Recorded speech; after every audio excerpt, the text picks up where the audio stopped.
안녕하세요. 저는 30대 중반의 평범한 직장인입니다. 얼마 전 결혼식을 올렸는데요. 그날 제가 읽은 편지 때문에 식장 전체가 눈물바다가 됐습니다.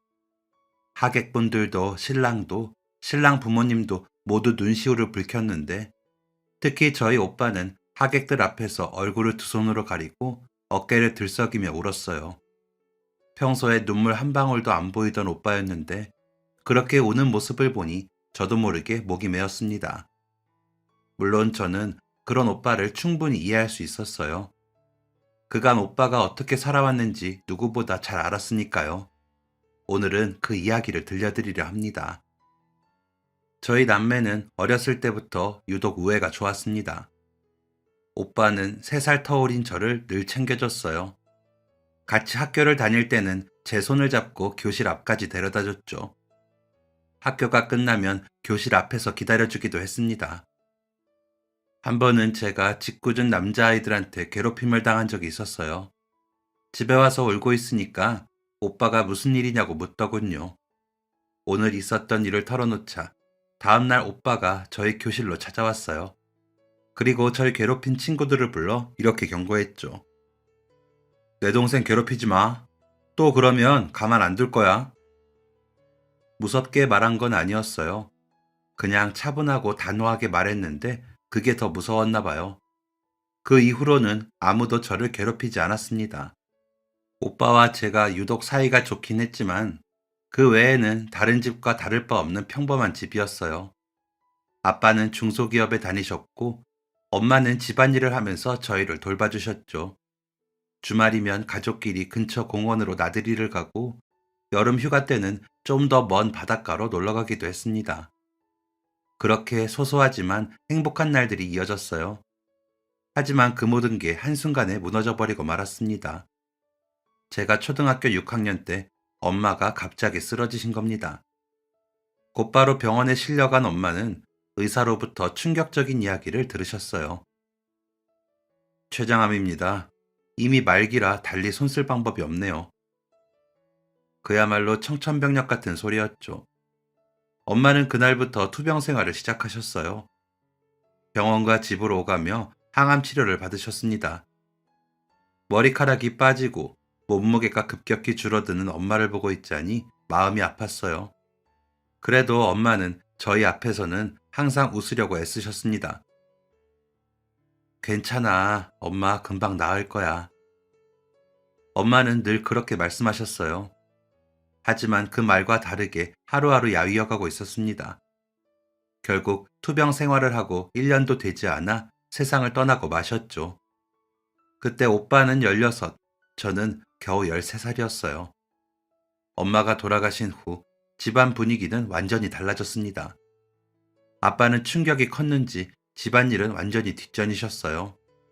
퇴근하면 방에만 계시거나 늦게까지 술을 드시고 들어오시곤 했죠. 그러다 보니 집안 꼴이 말이 아니었습니다. 냉장고는 텅 비어 있고 설거지를 안 한 그릇들이 늘 싱크대에 쌓여 있었죠. 빨랫감도 늘 바구니에 가득 차 있었습니다. 처음에는 저나 오빠나 어떻게 해야 할지 몰라서 당황했어요. 그러다 오빠가 먼저 중심을 잡았습니다. 아빠도 일하느라 힘드실 거야. 집안일은 우리가 나눠서 조금씩 해보자. 응. 그렇게 오빠와 저는 집안일을 나눠서 하기 시작했습니다. 오빠는 설거지랑 쓰레기 버리기, 분리수거를 맡았고 저는 빨래랑 청소를 맡았어요. 둘이서 함께 장도 보러 다녔습니다. 처음에는 뭘 사야 할지 몰라서 마트를 한참 헤맸어요. 라면이랑 즉석밥 사면 되겠지? 오빠가 그렇게 말했던 게 기억납니다. 실제로 처음 몇 주는 라면이랑 즉석밥으로 끼니를 대충 때웠어요. 그러다가 오빠가 동네 도서관에서 요리 책자를 빌려와서 하나둘 따라하기 시작했습니다. 간단한 계란 볶음밥부터 시작해서 어느 순간 김치찌개, 된장찌개 같은 것도 만들 수 있게 됐죠. 저 역시 조금씩 집안일을 익혀갔습니다.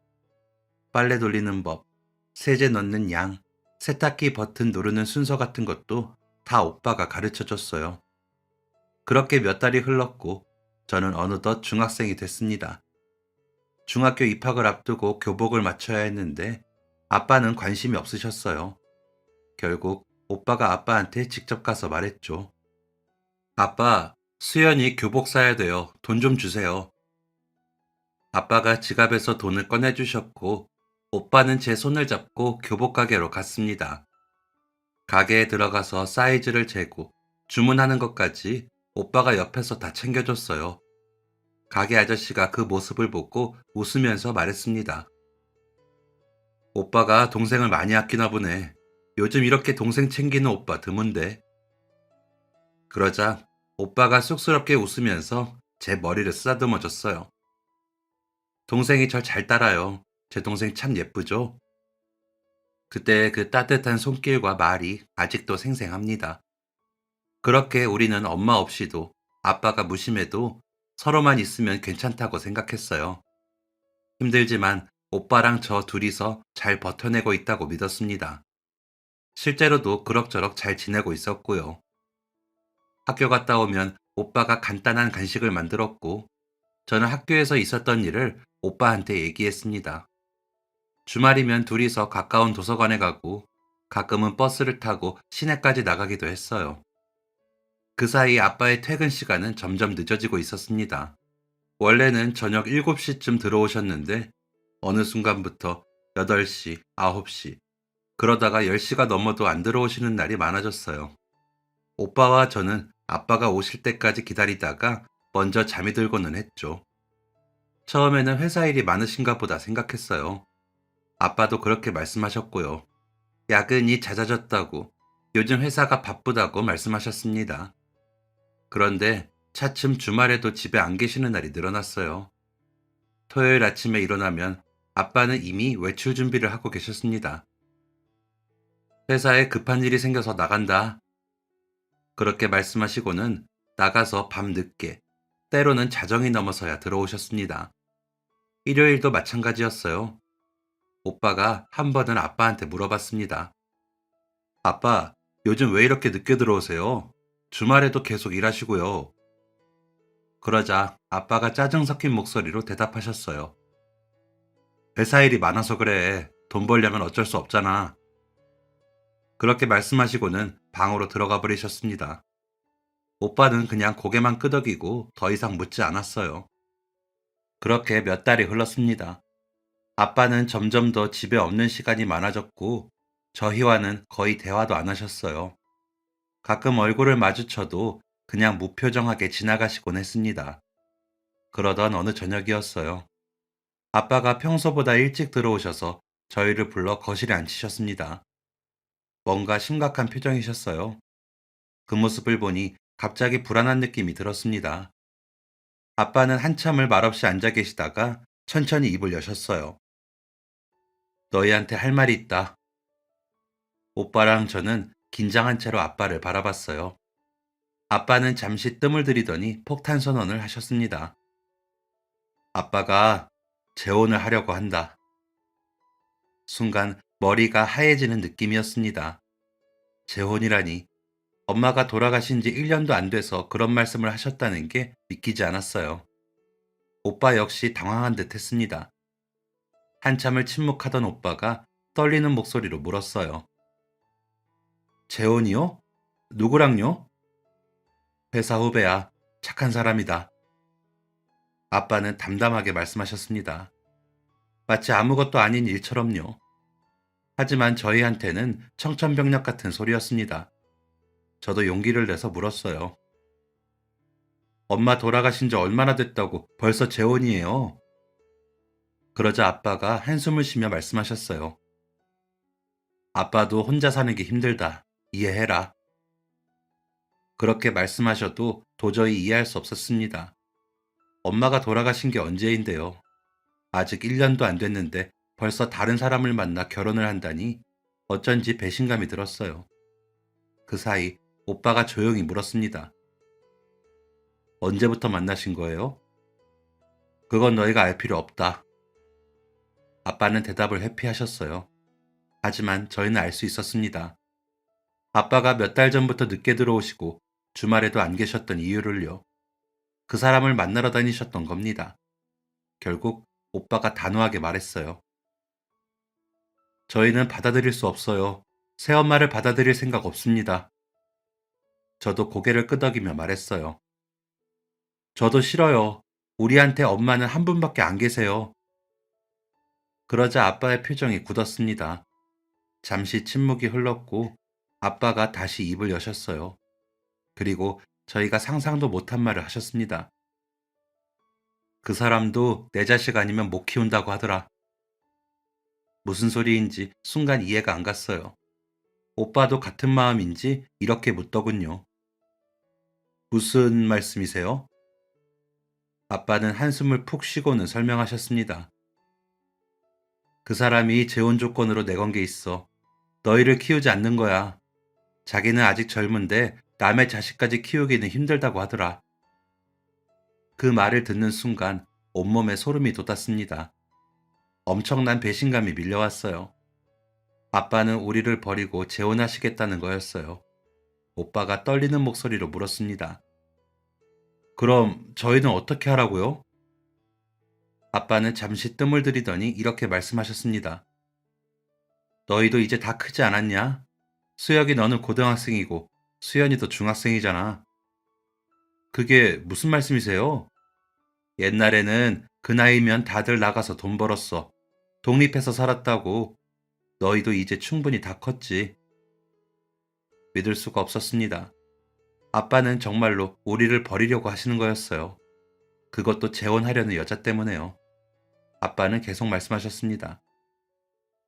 아빠도 지금까지 너네 둘 키우느라 평생 희생하고 살았다. 그러시더니 이렇게 덧붙이셨어요. 이제는 내 인생도 좀 살고 싶다. 이해해라. 그 말을 듣는데 기가 막혔습니다. 엄마가 돌아가셔서 슬픈 건 아빠만이 아니었어요. 저희도 엄마를 잃고 아직 그 슬픔에서 온전히 헤어나오지 못했습니다. 그런데 아빠는 자기 행복만 생각하고 저희를 버리려 하고 있었어요. 그 생각을 하니 눈물이 핑 돌았습니다. 아빠, 우리는 그럼 어떻게 해요? 아직 오빠나 저나 학생이잖아요. 아빠는 대답하지 않으셨습니다. 그냥 고개를 돌리셨어요. 마치 우리가 알아서 하라는 것처럼요. 오빠가 믿을 수 없다는 표정으로 아빠를 쳐다봤습니다. 저도 마찬가지였어요. 정말 우리 아빠가 맞나 싶었습니다. 겨우 오빠가 떨리는 목소리로 물었어요. 정말 그렇게 하실 거예요? 저희를 그냥 버리실 거예요? 아빠는 여전히 고개를 돌린 채 대답하셨습니다. 버린다는 게 아니라 독립시키는 거야. 너희도 이제 클 만큼 컸잖니. 그날 밤 저는 방에서 혼자 한참을 울었습니다. 베개에 얼굴을 묻고 소리 없이 울었어요. 옆방에서 오빠도 울고 있는 것 같았습니다. 문틈으로 훌쩍이는 소리가 들렸거든요. 돌아가신 엄마가 보고 싶었어요. 엄마가 살아계셨다면 이런 일은 절대 일어나지 않았을 테니까요. 엄마, 우리 어떡해? 그렇게 중얼거리며 한참을 울었습니다. 그렇게 끔찍한 밤이 지나갔어요. 며칠 후 엄마의 일주기가 다가왔습니다. 아빠는 그날도 약속이 있다며 아침 일찍 나가버리셨어요. 결국 오빠와 저 단둘이서 엄마가 계신 납골당으로 향했죠. 버스를 2번 갈아타고 1시간 넘게 걸려서 도착한 납골당. 엄마가 계신 곳 앞에 서자 눈물이 핑 돌았습니다. 저는 엄마 사진 앞에 무릎을 꿇고 앉았어요. 그러자 참았던 서러움이 한꺼번에 터져 나왔어요. 엄마, 엄마, 보고 싶어. 그러고는 하염없이 울었습니다. 엄마가 너무 보고 싶었고, 엄마가 너무 그리웠습니다. 엄마, 아빠가 우리를 버린대. 다른 사람이랑 결혼한대. 울면서 중얼거렸습니다. 엄마 사진을 보고 있자니 계속 눈물이 흘러내렸어요. 우리 어떻게? 오빠랑 나랑 이제 어떻게 살아? 한참을 울고 나니 눈이 퉁퉁 부었습니다. 고개를 들어 옆을 보니 오빠가 서 있었어요. 오빠는 울지 않았습니다. 굳은 표정으로 엄마 사진을 바라보고만 있었어요. 오빠는 안 슬퍼? 제가 물었습니다. 그러자 오빠가 담담히 말했어요. 슬프지. 엄청 슬퍼. 그렇게 말하는 오빠의 목소리도 잔뜩 잠겨 있었습니다. 그럼 왜 안 울어? 울면 안 돼, 지금은. 무슨 말인지 이해할 수 없었지만 더는 묻지 않았어요. 오빠도 나름대로 슬픔을 참고 있는 거겠죠. 한참을 그렇게 있다가 집으로 돌아가는 길이었습니다. 버스 정류장으로 걸어가는데 오빠가 갑자기 제 손을 꽉 잡았어요. 왜 오빠? 제가 오빠를 쳐다보자 오빠가 진지한 표정으로 말했습니다. 10년만 참자. 뭐? 10년만 참아.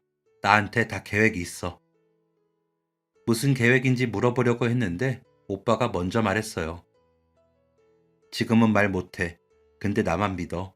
10년만 참으면 우리 잘 살 수 있어. 오빠의 눈빛이 달라져 있었습니다.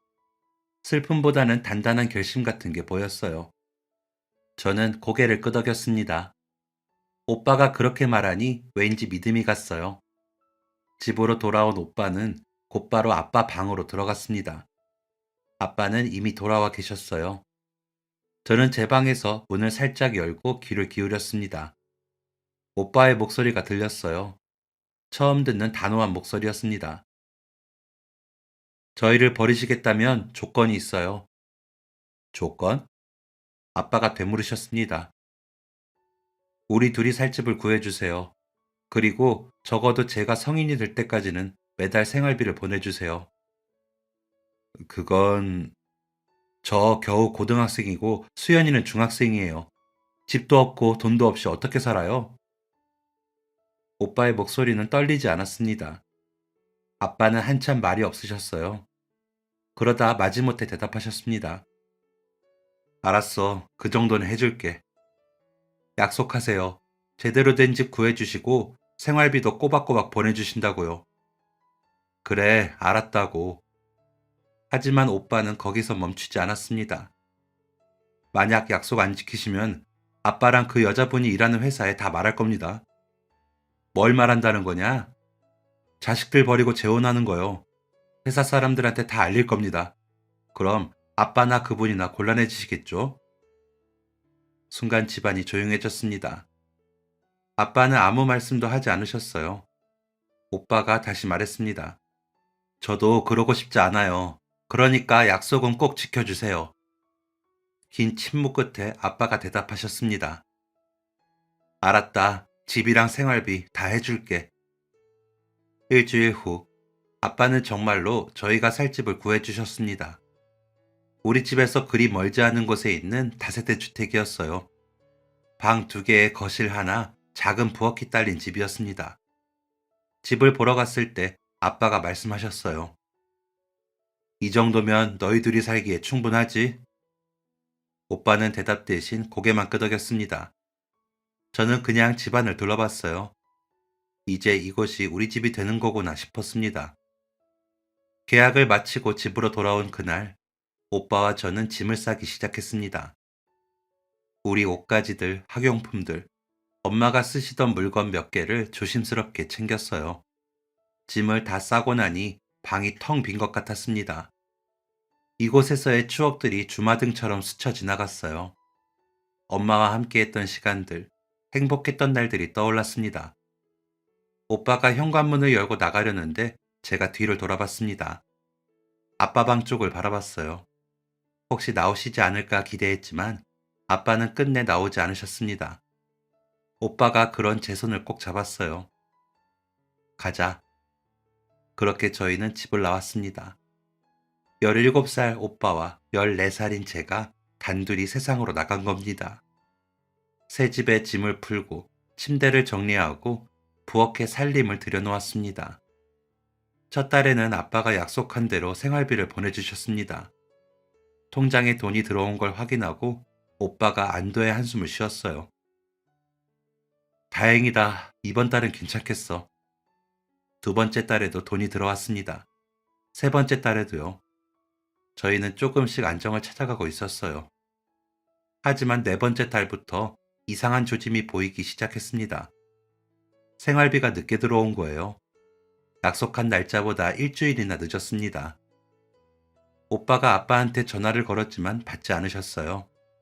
문자를 보내도 답이 없었습니다. 결국 일주일 후에야 돈이 들어왔지만 불안한 느낌이 들었어요. 다섯 번째 달에는 아예 연락이 닿지 않았습니다. 여섯 번째 달, 결국 오빠는 아빠 회사로 전화를 걸었습니다. 그러다 충격적인 소식을 들었어요. 아, 그분 퇴사하셨는데요. 아빠가 회사를 그만두셨다는 겁니다. 언제 그만뒀냐고 물어보니 한 달 전이라고 했어요. 재혼하고 얼마 안 돼서 그만두신 거였습니다. 오빠는 전화를 끊고 한참을 멍하니 앉아 있었습니다. 저도 무슨 말을 해야 할지 몰랐어요. 아빠는 완전히 잠적해버리셨습니다. 전화번호도 바꾸셨는지 연락이 아예 안 됐어요. 생활비도 더 이상 들어오지 않았습니다. 그 사이 저희는 생활비에서 조금씩 모은 돈으로 생활하고 있었어요. 하지만 한 달이 지나자 그 돈도 모두 바닥나고 말았죠. 그러자 오빠가 저에게 사과했습니다. 미안해. 오빠가 뭔가 방법을 찾아볼게. 왜 오빠가 사과해? 오빠 잘못도 아닌데. 아니야. 오빠가 널 지켜줘야 하는데. 미안해. 오빠는 그렇게 말하며 고개를 숙였습니다. 그 순간 저는 알았어요. 이제 정말로 우리끼리 살아야 한다는 걸요. 다음 날 아침, 오빠가 학교에 가지 않았습니다. 교복도 입지 않고 그냥 평상복을 입고 있었어요. 등교 준비를 하던 저는 의아한 표정으로 물었습니다. 오빠, 학교 안 가? 그러자 오빠가 뜻밖의 답변을 했어요. 나 학교 그만둘 거야.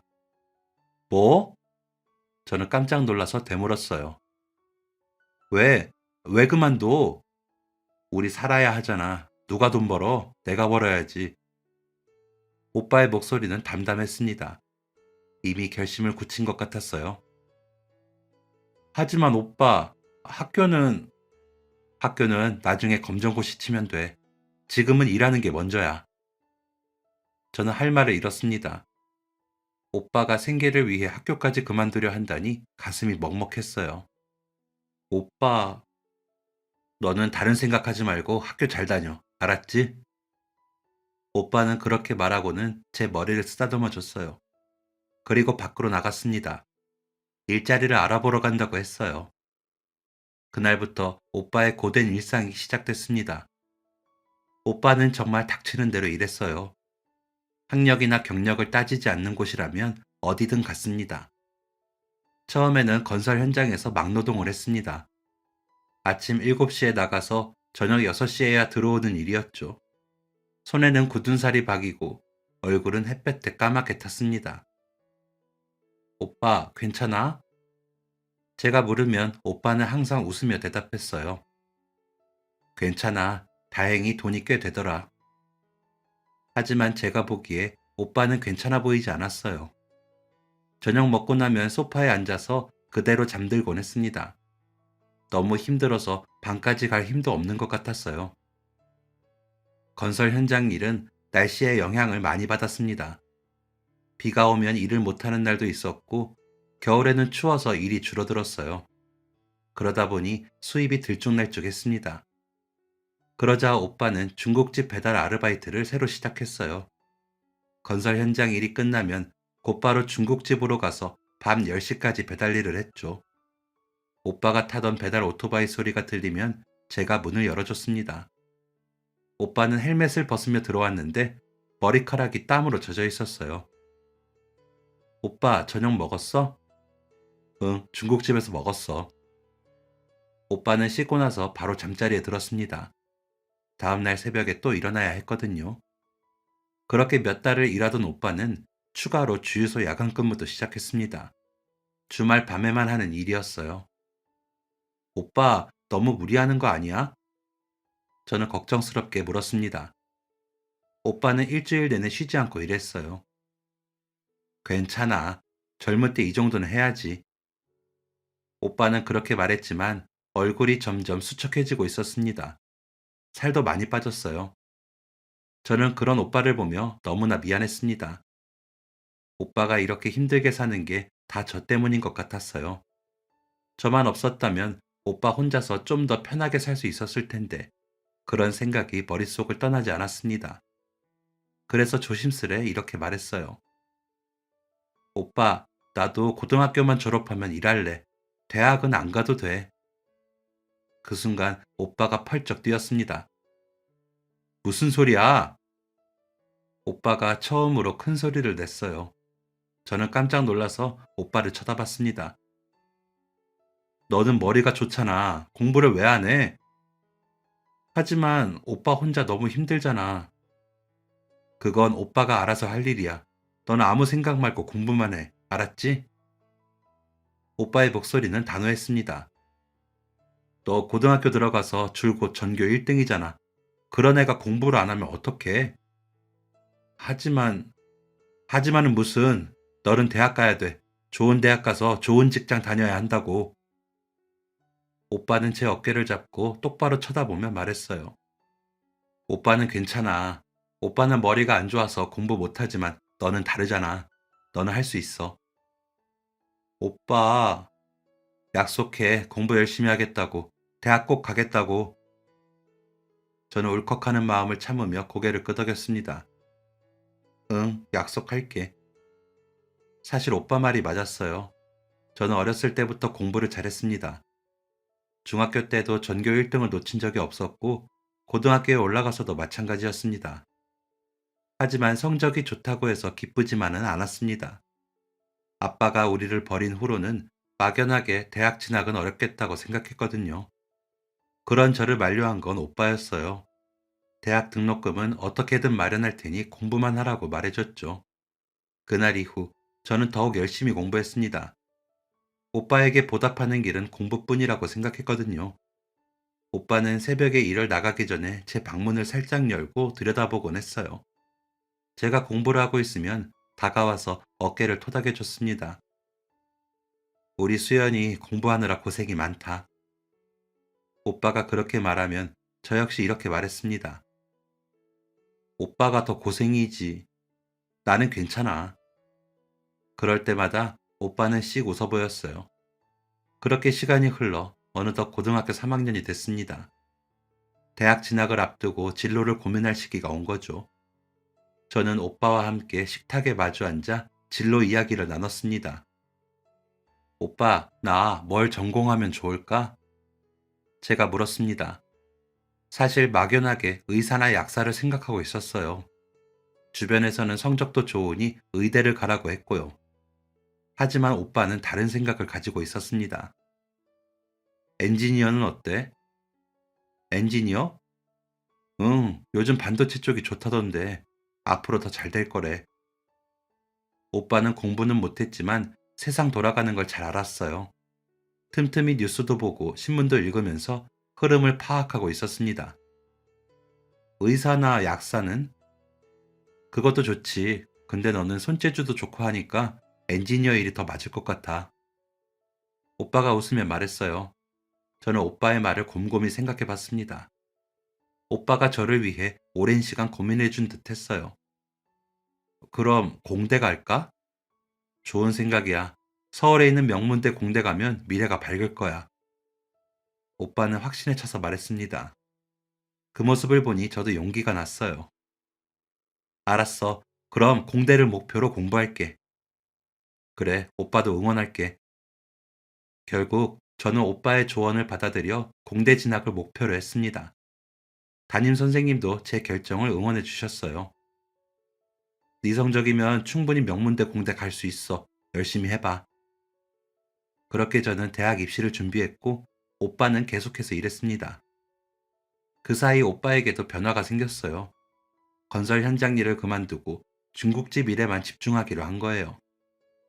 중국집 사장님이 오빠의 성실함을 인정해 주셨고 덕분에 배달만 하던 오빠가 주방에서 일하기 시작한 겁니다. 너 일 잘하더라. 주방에서 요리 한번 배워볼래? 사장님의 제안을 받고 오빠는 기뻐했습니다. 집에 와서 저한테 말했어요. 사장님이 요리 가르쳐 주신대. 주방 보조로 일하면서 배울 수 있대. 정말 잘 됐다. 응, 가능하면 앞으로 요식업 쪽에서 계속 일해볼 생각이야. 요리도 기술이잖아. 잘 배워두면 나중에 도움이 될 것 같아. 오빠는 그때부터 주방 보조로 일하기 시작했습니다. 짜장면 만드는 법, 짬뽕 끓이는 법, 탕수육 튀기는 법을 하나하나 배워갔죠. 집에 와서도 요리책을 보고 인터넷으로 레시피를 찾아보면서 공부했습니다. 오빠는 제가 공부하는 만큼 요리를 공부했어요. 주유소 야간 일은 여전히 계속했지만 건설 현장 일은 그만두니 조금은 여유가 생긴 것 같았습니다. 오빠의 얼굴에도 생기가 돌기 시작했어요. 오빠, 요즘 좀 나아 보여. 제가 말하자 오빠가 웃었습니다. 그치? 나도 그런 것 같아. 요리하는 게 재밌더라. 오빠는 적성에 맞는 일을 찾은 것 같았어요. 요리에 대해 이야기할 때는 눈빛이 달라졌습니다. 그렇게 오빠는 요식업 쪽으로 경력을 쌓기 시작했습니다. 중국집에서 인정받은 오빠는 나중에 다른 식당으로도 옮겨 다니며 다양한 요리를 배웠어요. 그 사이 드디어 제 대학 입시 결과가 나왔습니다. 저는 서울에 있는 명문대 공과대학에 합격했어요. 성적 장학생으로 선발돼서 등록금도 면제받았죠. 합격 통보를 받고 집에 돌아와 오빠한테 말했을 때 오빠가 뛸 듯이 기뻐했어요. 진짜? 장학생으로? 응, 등록금 걱정은 안 해도 돼. 오빠가 저를 번쩍 안아 올렸습니다. 그리고는 빙글빙글 돌리더니 내려놓으며 말했어요.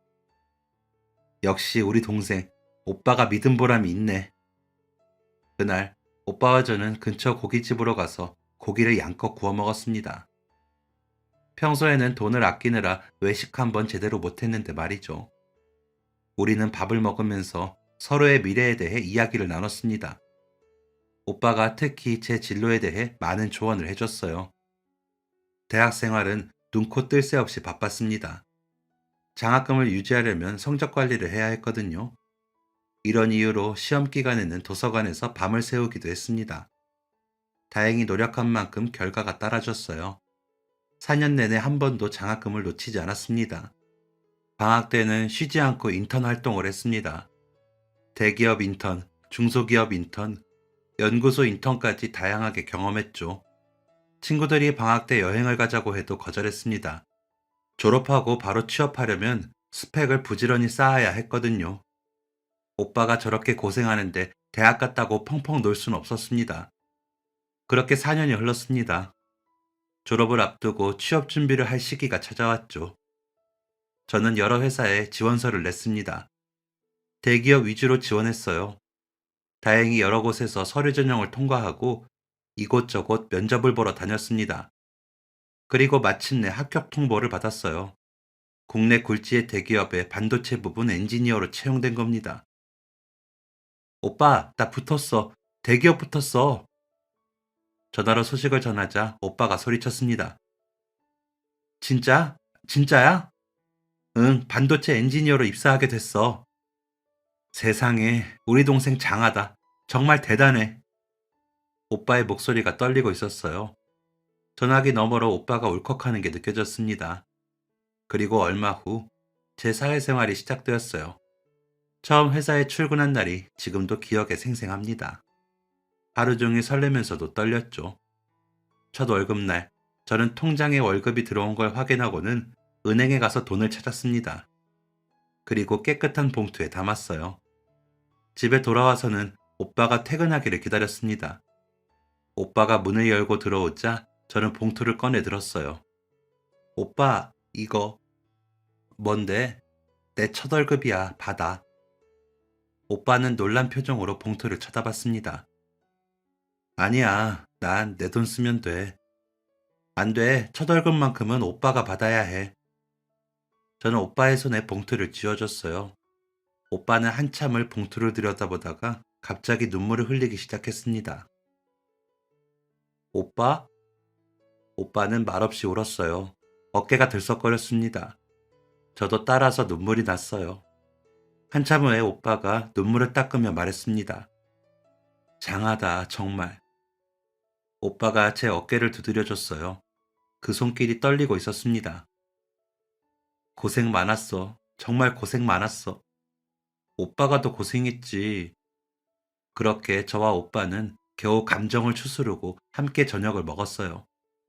그러다 문득 오빠가 10년 전 한 얘기가 떠올랐습니다. 저는 오빠에게 물었어요. 오빠, 그때 말했잖아. 10년만 참자고. 오빠한테 다 계획이 있다고. 오빠는 제 말에 삥긋 웃었습니다. 그랬지. 그게 무슨 뜻이었어? 오빠가 잠시 생각하더니 웃으며 말했어요. 그때 네가 14살, 나는 17살이었잖아. 거기서 10년이 지나면 너는 24살, 나는 27살이고. 그렇지. 10년만 내가 바짝 뒷바라지하면 네가 뭐든 해낼 줄 알았어. 넌 그럴 능력이 있는 애니까. 오빠. 그래서 10년 계획을 세운 거야. 10년만 참자. 10년 후에는 우리 잘 살 수 있을 거야. 되뇌이면서. 오빠의 목소리가 잔잔했습니다. 그리고 정말 그렇게 됐잖아. 내 계획이 성공한 거지. 그 말을 듣고 저는 울컥했습니다. 오빠가 그런 생각을 하고 있었다니요. 14살 어린 동생을 믿고 10년을 기다려준 거였어요. 고마워, 오빠. 무슨 소리야. 내가 더 고맙지. 그날 이후로 저는 회사에서 더욱 열심히 일했습니다. 늘 배우는 자세로 임했고 차츰 선배들에게 인정받았어요. 프로젝트를 맡으면 최선을 다했고 야근도 마다하지 않았습니다. 그 결과 입사 2년 차에 승진했어요. 연봉도 계속 올랐습니다. 하지만 저는 돈을 흥청망청 쓰지 않았어요. 오빠의 가르침을 기억했거든요. 알뜰살뜰 모으고 필요한 것만 사고 저축했습니다. 적금도 들고 투자도 조금씩 했어요. 그렇게 모은 돈으로 집도 옮겼습니다. 오래 산 다세대 주택에서 아파트로 말이죠. 오빠가 돈을 보탠다는 걸 제가 만류했어요. 전세 자금 정도는 제가 충분히 낼 수 있었거든요. 그 사이 오빠 역시 요식업 쪽으로 꾸준히 경력을 쌓았습니다. 한식당, 일식당, 양식당 등 다양한 곳에서 경험을 쌓았죠. 오빠는 확실히 요리에 재능이 있었어요. 한번 배운 건 바로 익혔고 새로운 메뉴도 금방 만들어냈습니다. 주방장들도 오빠를 인정했어요. 그렇게 몇 년이 흘렀습니다. 제가 입사한 지 3년째 되던 해였어요. 그 무렵 오빠 표정이 어두워 보였어요. 힘들어도 늘 밝게 웃는 오빠였는데 뭔가 고민이 있는 것 같았죠. 어느 날 저녁 참다 못해 제가 물었습니다. 오빠, 요즘 무슨 일 있어? 표정이 안 좋아 보여. 응, 아니야. 아무 일도 없어. 오빠는 괜찮다고 했지만 표정은 여전히 어두웠어요. 오빠, 나한테는 말해줘. 무슨 일인데? 제가 계속 물어보자 오빠가 한숨을 쉬며 입을 열었습니다. 사실은 우리 집 근처에 괜찮은 가게자리가 하나 나왔거든. 위치가 정말 좋아. 역 바로 근처고 유동인구도 많고. 근데 왜 표정이 안 좋아? 목이 좋아서 거기서 내 식당을 해볼까 했는데 생각보다 보증금이 만만치 않더라고. 부동산에서는 급하게 나온 매물이라 그것도 싼 편이라는데 인테리어 비용까지 생각하면 만만치가 않아. 그러면서 오빠는 쓰게 웃었습니다. 며칠 눈앞에서 아른거렸는데 아무리 생각해도 내 형편으로는 무리일 것 같아. 얼마나 필요한데? 제 물음에 오빠가 금액을 말했습니다. 오빠 말대로 적지 않은 돈이었어요. 대출도 알아보고 했는데 계약하기는 어려울 것 같아. 뭐 또 좋은 기회가 찾아오겠지. 그렇게 말하는 오빠의 표정에서 미련이 묻어났습니다. 얼마 전부터 오빠는 쉬는 날마다 서울 곳곳을 돌아다녔어요. 목 좋은 가게를 찾기 위해서였죠. 하지만 괜찮은 가게 자리는 이미 다 빠지고 없었습니다.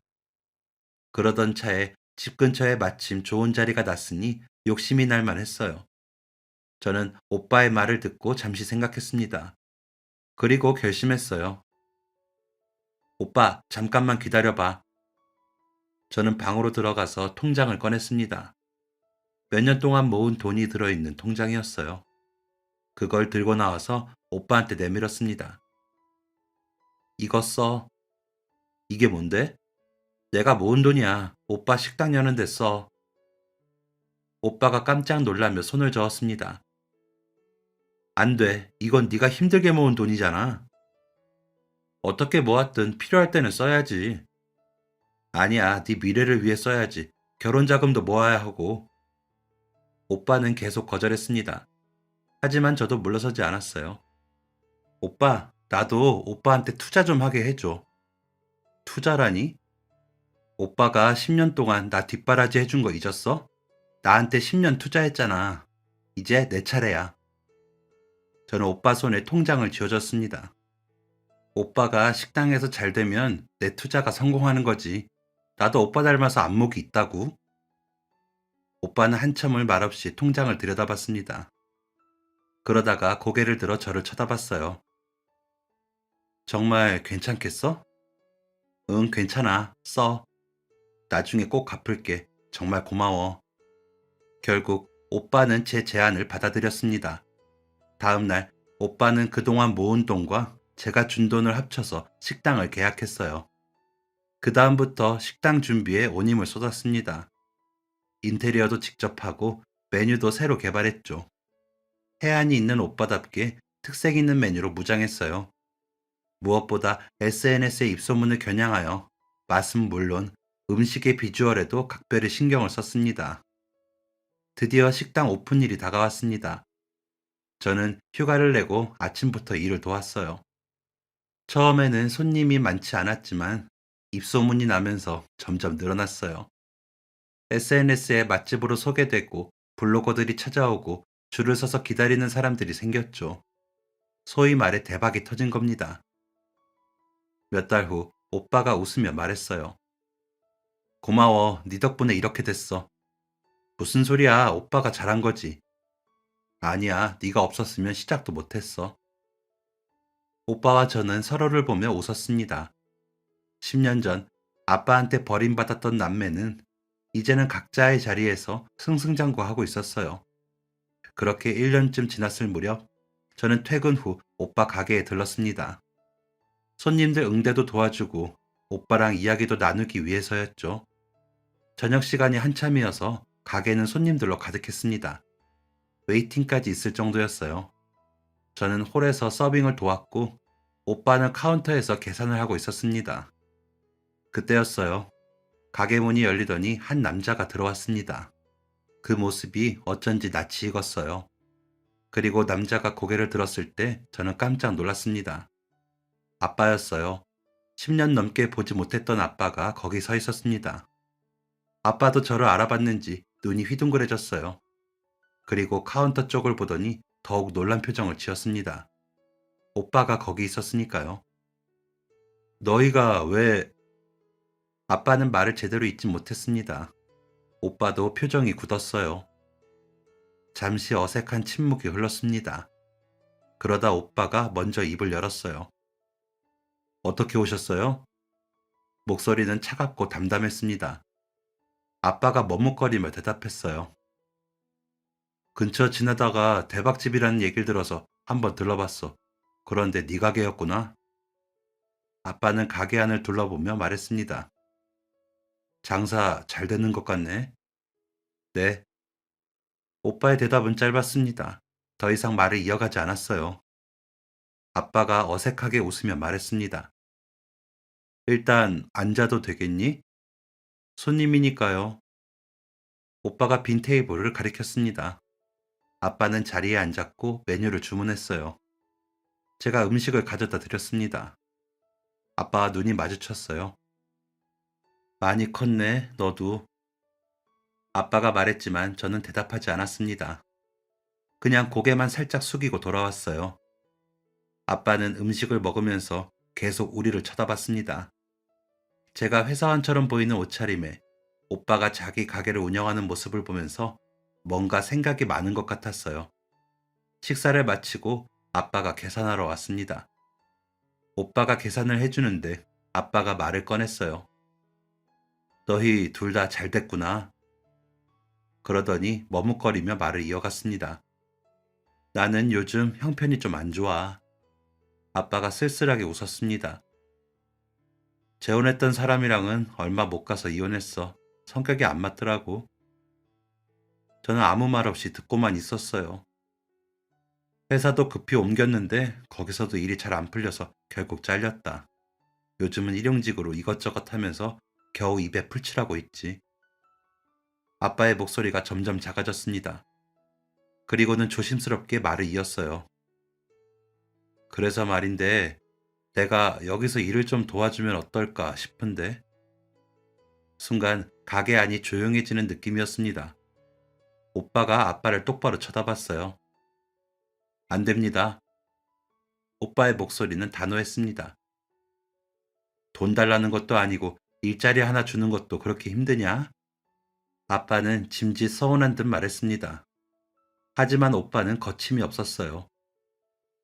그렇게 말씀하시기 전에 한번 생각해 보세요. 제가 17, 수연이가 14살 때 아빠가 뭐라고 하셨는지 기억하세요? 그건 옛날에는 그 나이면 나가서 돈 벌었다고 이제 너네 인생 살라고 하셨죠? 아빠가 고개를 숙였습니다. 그렇게 우리를 버리고 재혼하신 거잖아요. 먼저 우리를 버린 건 아빠예요. 미안하다. 미안하단 말로 해결될 일이 아닙니다. 오빠가 단호하게 말했어요. 아빠가 그때 선언하신 대로 각자 인생 알아서 사는 겁니다. 우리는 우리끼리 알아서 잘 살았어요. 하지만 우리가 힘들 때는 없으셨잖아요. 이제 와서 잘 됐다고 찾아오시는 건 좀 그렇지 않나요? 오빠의 말이 끝나자 아빠는 더 이상 아무 말도 하지 못했습니다. 그저 고개만 숙이고 서 계셨어요. 저도 한마디 했습니다. 저도 오빠 생각과 같아요. 아빠가 저를 쳐다봤습니다. 눈빛이 슬퍼 보였지만 저는 마음을 단단히 먹었어요. 우리가 엄마 잃고 힘들어할 때 아빠는 우리한테 관심도 없으셨잖아요. 그러고는 재혼하시겠다고 우리를 내쫓으셨고요. 수연아, 생활비도 몇 달 보내시다가 잠적하셨잖아요. 연락처까지 바꾸시면서요. 제 목소리는 떨리지 않았습니다. 우리는 그때부터 아빠 없이 살았어요.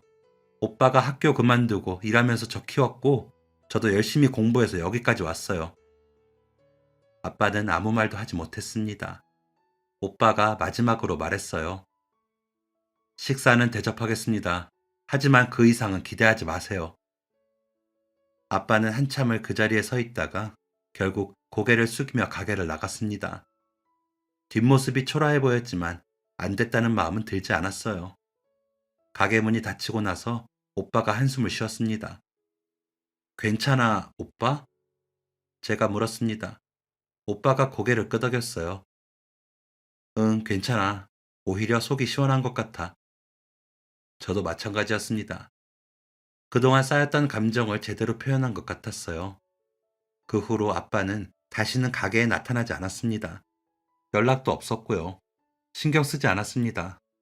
우리는 아빠 없이도 잘 살아왔고 앞으로도 잘 살아갈 테니까요. 그렇게 생각하니 마음이 편해졌어요. 시간이 흘러 저희 남매에게도 봄날이 찾아왔습니다. 오빠는 식당을 운영하면서 좋은 인연을 만났어요. 단골 손님이던 분인데 몇 번 대화를 나누다 보니 서로 마음이 통했다고 하더라고요. 성격도 온화하고 배려심이 많은 분이었습니다. 1년 후 오빠는 결혼식을 올렸어요. 제가 주례를 부탁드린 교수님 앞에서 오빠는 눈물을 글썽이며 서약했습니다. 정말 행복해 보였어요. 저도 그 무렵 회사에서 만난 동료와 사귀게 됐어요. 타부서 사람이었는데 같이 프로젝트 팀으로 일하다가 자연스럽게 가까워졌죠. 성실하고 따뜻한 사람이었어요. 오빠한테 남편을 처음 소개했을 때 오빠가 물었습니다. 우리 수연이한테 잘해줄 수 있어요? 네, 그럼요. 평생 잘해주고 위하며 살 겁니다. 남편은 진심으로 대답했고 오빠는 흐뭇하게 웃으며 고개를 끄덕였어요.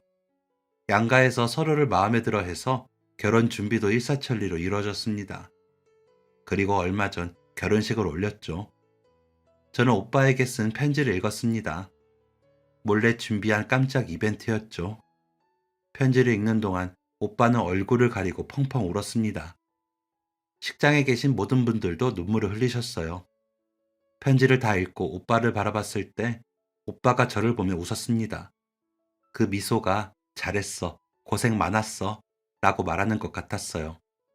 결혼 후 오빠 부부와 저희 부부는 일주일에 한 번은 함께 모여서 식사를 하고 있어요.